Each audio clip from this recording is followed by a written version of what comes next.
Hello, my name is Graciela Ramos. I'm a business intuitive and executive life coach.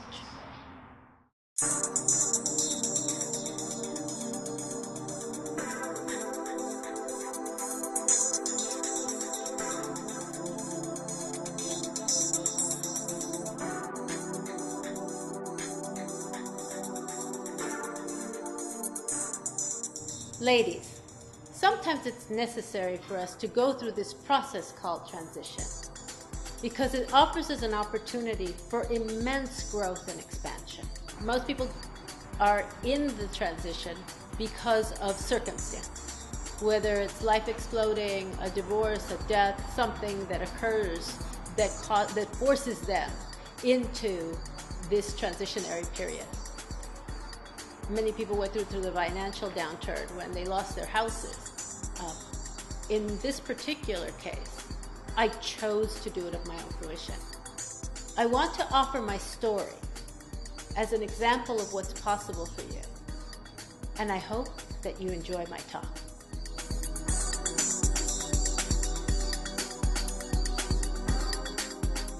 Okay, so yeah, I've been involved with Visions and Dreams for probably over 20 years. And they gave me my opening. I'm not going to go into the story of how I became a psychic. My background is actually in corporate. I was in banking and finance. And I had a big life explosion that caused me to come into this work. But there are no accidents. And the reason I'm speaking today, however, is about my most recent transition, which is actually quite interesting and quite exciting because a lot of people talk about letting go and letting God, but until you really do it, you really don't know what it means. And in my particular case, it was brought about by what happened is I had a client about 4 years ago, and she was sitting in front of me, and I had been working with her on her business things. She was moving up to the corporate ladder, and we were doing very well, and she was positioning herself very well, and things were going great. And she said, oh, no, I'm a professed bum magnet. I've never had a really good working relationship ever, and I really don't want to go there. And I said, no, they're saying it's time, so why don't we just try what they're telling you to do? And they laid out this process. And the process was a bit involved. She had to write down all these things about her relationship experiences, all the things that she did not want. And then she was supposed to take those and in a certain way use that to understand what that was showing you, or her, about what she did want.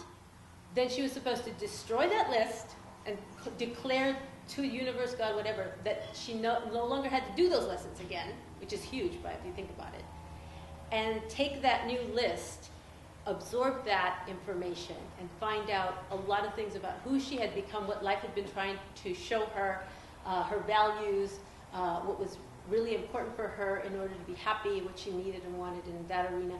And she took that information and then she designed her ideal mate. 7 days later, she's showing up in the doorway of my office, and she's like this, white as a sheet. I said, what's the matter, honey? She goes, he's here. And I go, he who? Him who? And he's French. Long story short, yes, he was French. She went to go to France to meet his family. They went to Colorado to meet her family. They got engaged, they bought a house, they got married. They're this amazing couple, and I've been working with them together since. And it's been an amazing story, but I've had other clients do it since, and I've done the course. The thing is, after that, and after I had several clients do it, and finding it to be very useful to them, I said, I wonder if I could do this as a workshop. Not thinking that that work could benefit me. No, I'm Grace, and I'm transformed, and I teach this stuff. So I sat down, and I did it, and it was confronting. And it was eye-opening. And I pushed myself to do it. It required some pushing there because it wasn't easy to be, and I did it on my work, on my business. It wasn't easy to confront and see what I had been doing, why I had been doing it, how I had limited myself. And when I went through all the don't wants, and I squeezed them for what it was showing me about what I did want, I noticed that over and over again, I needed to be heard, I needed to be understood, and I needed to be respected. And that was why I had gotten so small. So basically, I discovered I was operating here when I was supposed to be over here, working with corporations and leaders and making a difference in the world, which is what I'd always said. Because I had always said that I am a person who makes a profound difference in the lives of all the people I touch. I am a person who is, I am the possibility of what's possible for humanity. And my life is fun, easy, and effortless. So I managed to get the fun, easy, and effortless in there, but I wasn't living to my potential. And when I saw that, I said, okay, let's start doing that. And I started getting corporate clients, and these things started happening. But Spirit was squeezing other areas of my life, like my money. And I couldn't understand why that was happening because I should have otherwise been doing very well. And I said, something's happening here. And I had a whole bunch of things happen at the same time. My cat got sick. I had all these some difficulties happen that I had to overcome.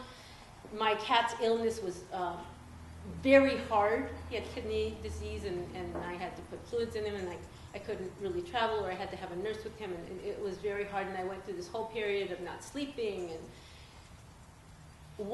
And I knew that once my cat passed away, my dear little Oscar, that I was going to be set free to something because I know how this stuff works. And I was. And it took a couple months of me regrouping and going through the mourning process, but I woke up one morning and I looked at myself in the mirror and I said, Grace, you're not happy. And I'd been complaining about it a little here and there, and I realized it's been in my language for a while now. So when I came to that realization and I looked at myself straight on and said it, I said, okay, what's the truth? Because you haven't been living in it. And so I had to fess up to some things. I created a real nice life for myself. I was doing well by most people's standards. I drove a nice car, I lived in a nice place, but I was in a rat race trying to maintain this quality of life that wasn't serving me and who I really was. And I was trying to operate from a structure or a set of requirements that really didn't fit me. So I had to start back at the beginning and say, who are you really? And one of the first things that I had to fess up to at 58 is that I'm not straight. And I'm a lesbian. And I've known it since I was 8 years old, and I hid it because my father would have killed me. And I had literally taken a half of myself and put it away when I was in my mid-20s. So I said, okay, because of the way that I am, if I'm going to do something, I'm going to do it. I came out. And I called all my friends. I made appointments to sit in front of all of them, and I told them. And I was amazed that everyone was so happy for me and so supportive. I put it on Facebook, so my whole family from here all the way to Mexico found out about it, and I was getting congratulations from everyone. So this isn't easy. I guess it was time. And so that was that whole process, but I had this one client who was my biggest client, and she was probably half of my income. And I went to tell her, and she was very understanding until the very end, and then she said, well, Grace, I think that it's time that we part ways and that we end our relationship. And I walked out of her home, got in my car, and I said, Spirit, I get it. I need to let go. So I'm doing it. And obviously, I don't know what the hell I'm doing, so you're going to have to show me the way. And I did it. I gave myself 2 weeks, and I got rid of everything. Now, you have to understand, I used to be known as a costume designer, and I did some pretty amazing work for Comic-Con and Renaissance fairs and reenactors, pretty amazing stuff. And I had a beautiful workroom downstairs in my garage. All of that went. My furniture, my art, everything that I didn't absolutely need, that I either sold it or got rid of it in 2 weeks, everything was gone. And I walked out of there. And by the way, I didn't know where I was going to go when I declared it.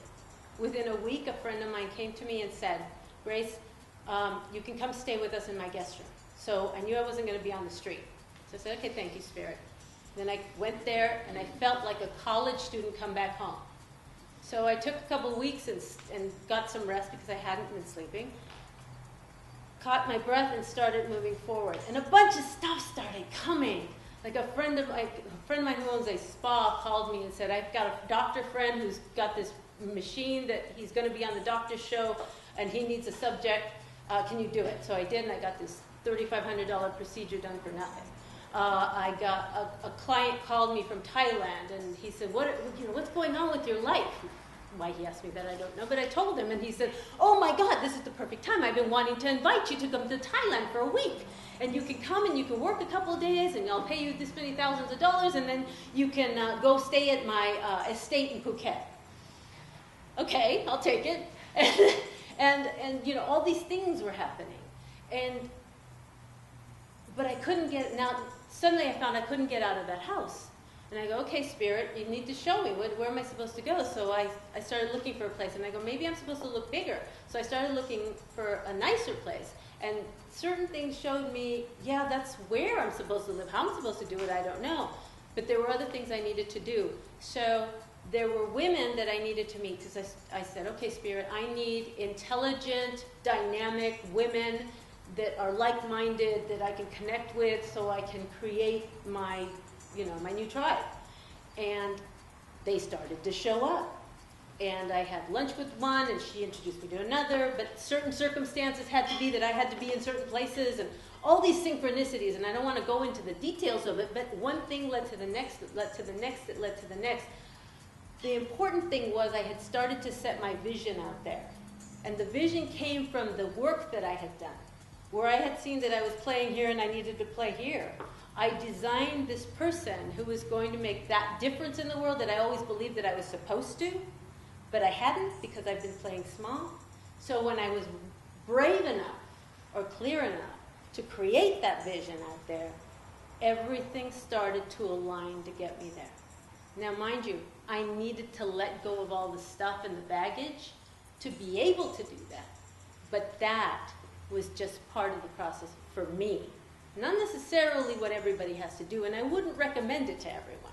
I mean, it's an amazing process, and I've spoken to other people who have done it, and everyone who has done it has had major epiphanies and incredible breakthroughs because they were able to do it. Most people do it because they have to, that there was no other alternative. Me, I chose it. I embraced it. I accepted it. So that's the only difference. Now, as I'm going through this process, seeing how I'm aligned to this vision that I have to keep staying outside of my mind. I need to be in trust.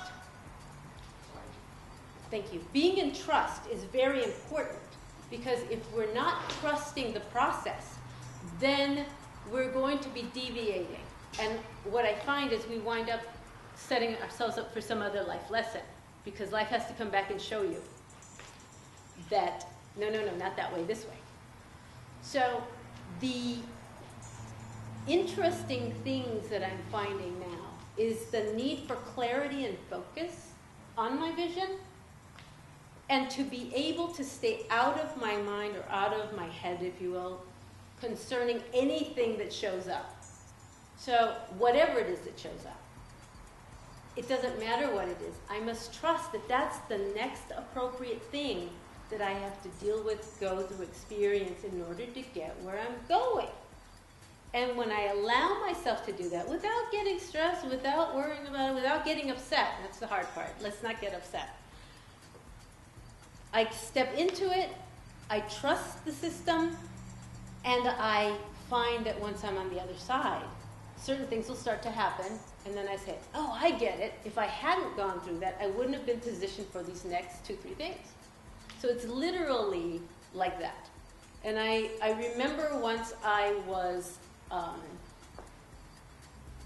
I got stuck up on a triple black diamond run when I was still only able to do the bunny slopes. And it was late at night and I had no help, and I saw these 2 gentlemen who were trying to help this girl down, and she was, no, I don't want to. And I walked over there and I said, excuse me, sir, but could one of you gentlemen help me down? And the guy says, oh, I'll help this one, you help this one. And he came over and he showed me a move. It was called a plant turn. And what it is you plant your pole and you turn around. And then you take your other pole and you plant it and you go around it. So he took me down an icy face. It was like worst conditions possible. I had no distinctions about skiing at that time, so I didn't know how bad things were, luckily. So he's sidestepping down the side, which I wondered for a moment, why am I not doing that? But I said, okay, I'll do it. So I snowplowed down the icy face, and I got to the end, and there were all these icy moguls. And I said, okay, I'm going to do this one, and that one. And I went, and then I would sit down, okay? And then I would say, okay, I'm going to do that one. I'd stand up and I'd go, and then I'd sit down. We're talking icy moguls here. If I had fallen, it would have been really bad. So I did that until I got past the moguls, and that's the way I feel right now. Okay? That's where I'm at. I'm in the icy moguls. But once I got past the icy moguls, then what I did is I had remembered that one of the girls who was in our group that did the tree skiing, you know those people who go shooting through the trees and jumping things? Okay, she would parallel her skis and tuck. So as soon as I got into the open area, I did that. And I'm skiing down this hill, and I'm starting to pick up speed. And I know all I gotta do is make sure my skis stay like this. Okay? And focus over there. Just keep them straight and go that way. And the lodge is way over there. So I'm going down and I'm catching and picking up speed, and I am flying. Then I get to this place where there are my friends are digging through the bunny slope right there. They're like literally digging for me in this. I'm looking, where is she? She's got to be here somewhere. And I'm going by, and someone goes, look, there she is. And they go, Grace, what are you doing? And as I'm flying past, I go, I'm skiing. Then I got to the lodge, and you know how they have the lodge and the thing comes up? There's a reason for that. Because I slowed down just enough to where I could drop my poles and hit the wall like this, kicked off my skis, ran into this lodge, sat down in front of the fireplace, and they walked in, I was sitting there like this, and they go, Grace, where have you been? I go, where have you been? So I think back on that because that was funny. And I'm hoping that what I'm going through now that I'm going to be thinking is just as funny as that was. But I know that if I trust that this process that I'm going through is going to lead me to something far greater. And this is the process. This is life. The staying out of our head, the being able to stay focused, the being able to trust the process and do it with an open heart. Just like I did that slope. I had it be fun, and I threw myself into it. So that whole process was amazing. So now I'm going to tell you how this process works and why. The process that they gave me is kind of a simple one, but the making yourself go through it is really the hard part. So when you first start, you pick a particular area that you want to have your transformation in. It could be work. It could be a relationship. It could be your health, your weight, a particular situation even. say, a work situation, a departmental thing, but you pick it. And then what you do is you go back in your life, as far back as you can remember, to when you were a child. And look for all those little things that jump out that showed you something that you did not want. And it's very important that it be an individual thing. So I use the example, say it's about money. And you think back when you were a child and your parents were arguing about money, and dad said something about, I hate my mean boss, and I don't get paid enough, and I'm disrespected there. So those are actually 3 different things from that one incident that you would write down individually. Okay? Seems simple, right? So you've separated them out to those 3 incidents, you'll go to another. And I tell people, go looking in circumstances that you experienced, your friends, family, a movie you saw, a commercial, a book that you read, because that's how life teaches us. You might have seen someone else go through an experience and you say, ooh, I would hate that. I would hope that never happened to me. Well, that's life dinging you without actually hitting you in the head. So you write all those things down, and then you go back and you go through each individual don't want. And you look at it from the perspective of what is that thing showing me about what I do want.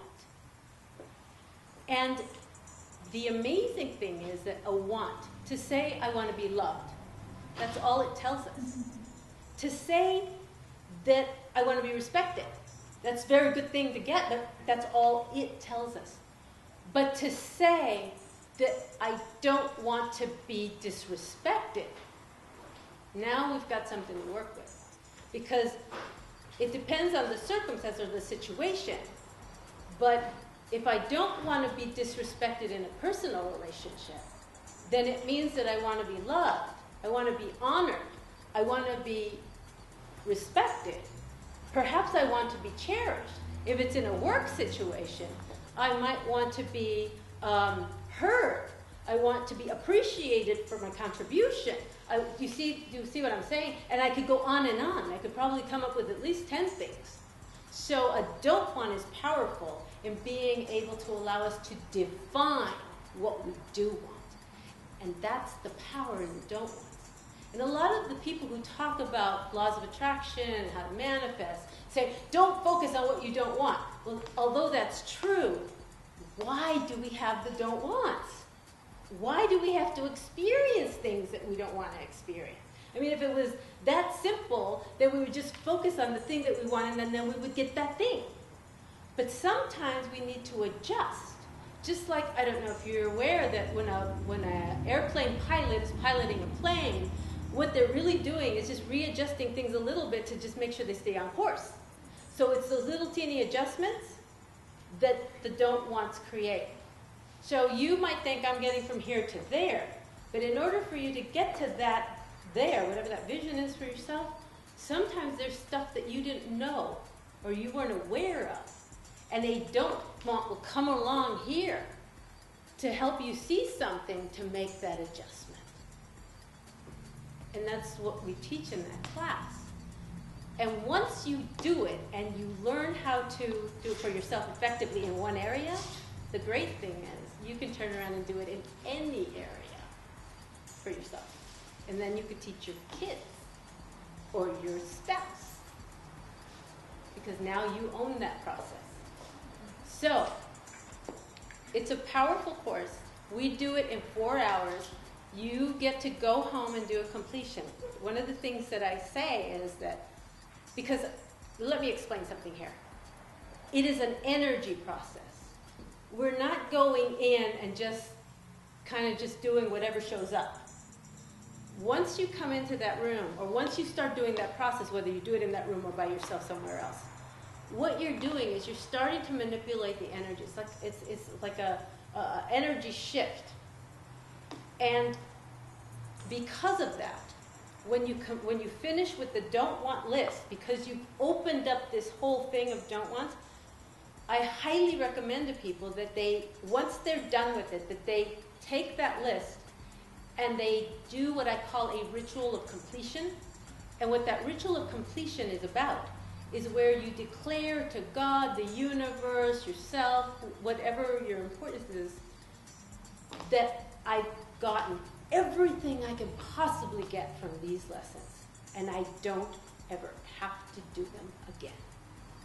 So you literally complete that, you destroy that list, and then you take the new list. Now the new list, I tell people, you need to write it out thoroughly. And in it, what you're going to start seeing. And for my experience, I looked at it and I saw those things that were important to me, that I needed to be respected, that I needed to be understood, that I needed to be heard. And I saw it come up over and over and over again. And there was power in seeing it that way. But then I started to see, oh, I see why I made myself, I painted myself into a corner. I saw why. I was doing it to protect myself. I was doing it because I didn't want to deal with the negativity or the disrespect or I felt like they don't deserve me. Why should I put myself out there? But and those were my excuses, okay? But I saw that, and I said, I don't have to play from that anymore. I don't have to have that be my conversation anymore. I could change my conversation to something else, because I want to play that big game. And I also saw the kind of people that I needed to be playing with. That's when I saw you need to be working with corporations, you need to be working with these kinds of people, you need to be working with movers and shakers who are making things happen in the world. Otherwise, you're playing too small, you need to get out there.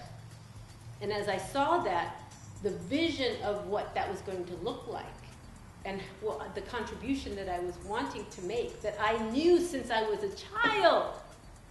We all know our stuff. That started to become real. And I was able to language it. I was able to give it form. And that became my vision. When I'm coaching people, a lot of the times I use these distinctions. And one of them is, getting back to skiing. When you take ski lessons, I usually tell you, focus on where you want to go, because if you focus on the tree, you're going to hit it, right? So, and it's all based on physics. So as you put your focus, your body aligns to it, and that's where you go. Even quantum mechanics, physics proves that when we focus on certain elements, they start to react a different way. So there's science to this. When I ask someone, what do you want for yourself in this arena, and whatever this thing is they want. They say, I want a relationship, or I want a better job, or I want to make more money. I ask, what does it look like? And then they're able to tell me everything about what they don't want. Okay, in great detail. But they can at best give me just a little sense of what they really want. And I'll ask them, no, you need to be able to, I've got it in my head. I go, no, you got to get it out of the head, and you've got to get it on paper. Because something happens when it goes through your hand and you write it. And they've actually done studies that it has a greater effect writing it than even typing it. So you can write it, and then you can type it, and then you can adjust it on your computer, but you need to get it out on paper and write. So once I did that, and I started to design this thing, things started to align. And that's what's happened for my clients, like the young lady who did the thing on her relationship. She wrote it out, and then she took that information. She saw what life had been trying to teach her about relationship. And then she was able to design her ideal mate based on that information. So consequently, the man that she created on paper was the man who showed up, is the man who's exactly the person she needs in order to grow and develop. And what he needs, this is the magic part, what he needs in order to grow and develop. So she has the qualities he needs, and he has the qualities she needs. So they're literally doing this and growing. And it's a beautiful thing to watch, to actually witness something like that. So now I'm in the throes of this. And I'm continuing to go through this process because I've always been the type of person who said I want to walk my talk. When I first started hearing the voices and they said, oh, you're going to do this and this and this and this and this, the first thing I told them is, okay, you want me to do that, then let's start with, I'm not going to be some sick, fat, poor psychic, okay? And we've been negotiating ever since. I wanted to walk my talk. I wanted to be the example of what's possible. And that's why I'm here. That's why I'm speaking about this. Because I need to. I need to get this out. I need people to know that there are other possibilities available, very powerful possibilities. Metaphysics and spirituality and religions and physics and all of this. I've been a diligent student of all of this for 20 years, 20-some years.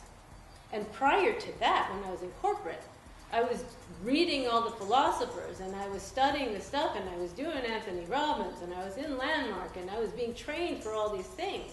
So I'm not coming from a place of no knowledge and understanding. Quite the contrary. But I'm at this place now that I need to share it. I'm no longer keeping this to myself or only gleaning these little bits out. So part of what I'm doing as I stand here is I'm declaring myself. And I highly recommend that you, in your own groups, in your own safe places with your own safe people, that you continue, that you do that you try to declare yourself as who you are.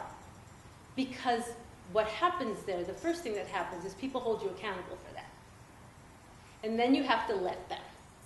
So when they ask you, how are you doing with that thing? You got to be honest about it. And then you have to be willing to step up to it if you're not doing that already.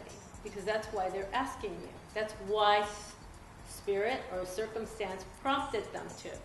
You think it's them? You think it's them trying to, whatever it is you got in your head? No. It's them being used by the process to support you. So everything that happens is actually a greater possibility if you really look at it. I say if you really want to be powerful in the world, you have to learn to ask powerful questions. Some of the questions that I like to ask are, okay, what worked? Especially when things happen that you're not too excited about. What worked? What didn't work? What can I learn from this? How can I do it better? But my favorite is, what's the possibility making itself available that I'm not seeing because I'm so upset? And what I find is that the opening will make itself aware because we're asking more powerful questions. And it was Einstein who talked at length about that, about the questions. In fact, he said that if I had to get the answer to a question and my life depended on it, and I had an hour to do it, he said, I would spend 55 minutes trying to come up with the right question because I knew the second that I did, I would have the right answer. And if you play with that, you'll find that it's true. I teach that stuff too. So now what I want to do is tell you that that process that I've been talking about, I'm actually making it available to people as a class on the 20th of next month, if anyone's interested. Or if you know someone who's going through a life change or wants to have a life change, and I don't mean like let go, let God, dramatic life change. I mean like that they want something other than what they've been getting. That the class will be here. It's a Sunday, the 20th of March, from 3 to 3, 4, 5, 6, 7, 8. No, it's 11 to 12 to 1 to 2 to 3, 11 to 3, and the class is the class costs $150, and you can sign up in advance and you get a discount. And people who have done it already, I don't know if there's anyone here who has, get a further discount. So you can take it over and over again for really cheap. It's a 4-hour commitment. Once you've done the course, you take that information home and then you finish the process. You have access to me. So I get to coach you in your creating your vision. So therefore, it's a really great deal. And then you can come back and get further coaching on how you want to make that thing really expand for you to your greatest advantage.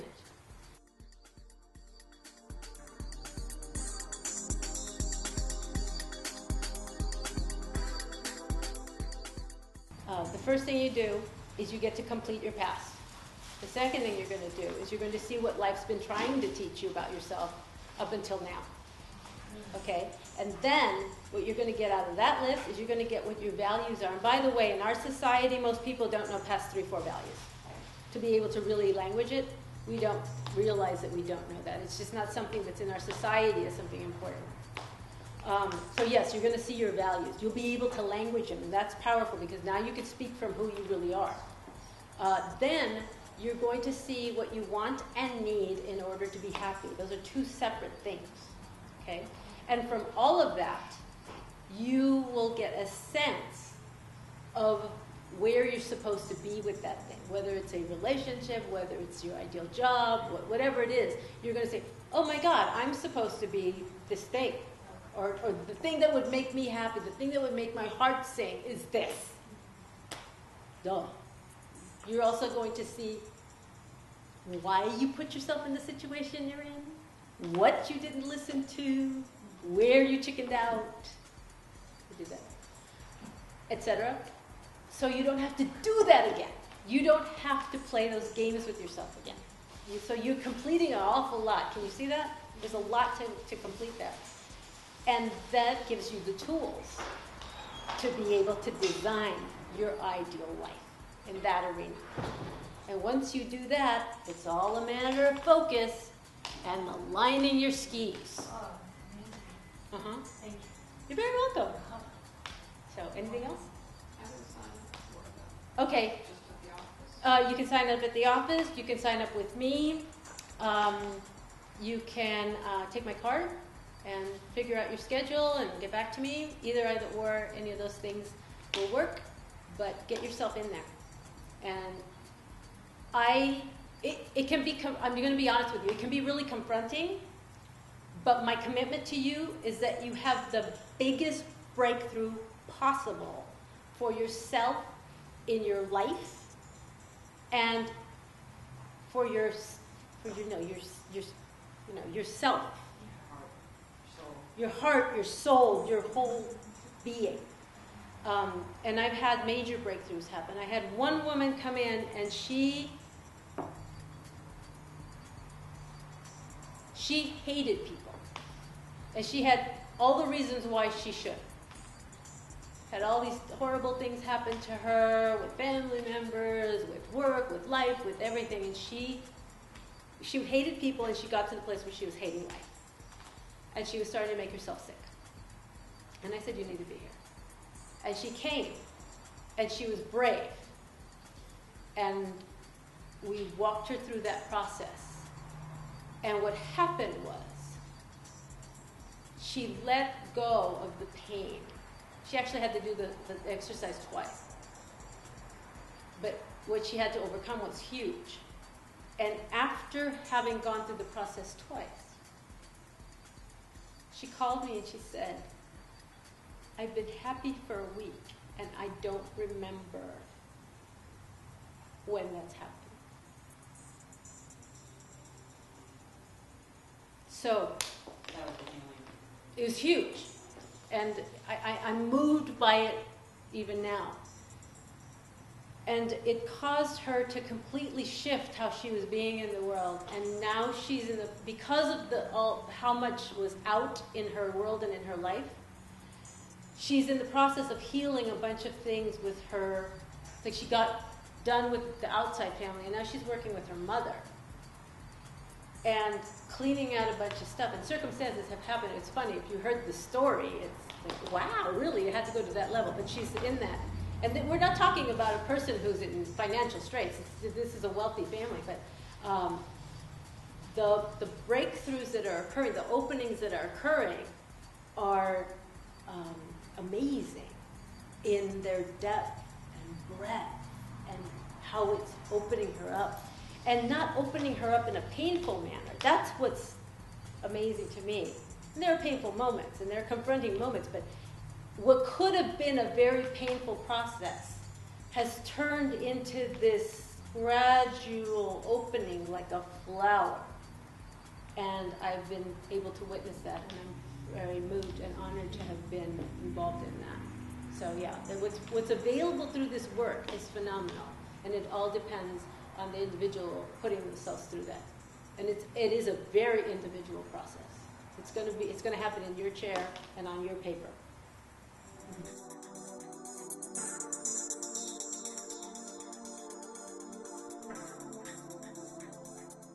And all of you, thank you. Thank you for coming. Thank you. Wonderful.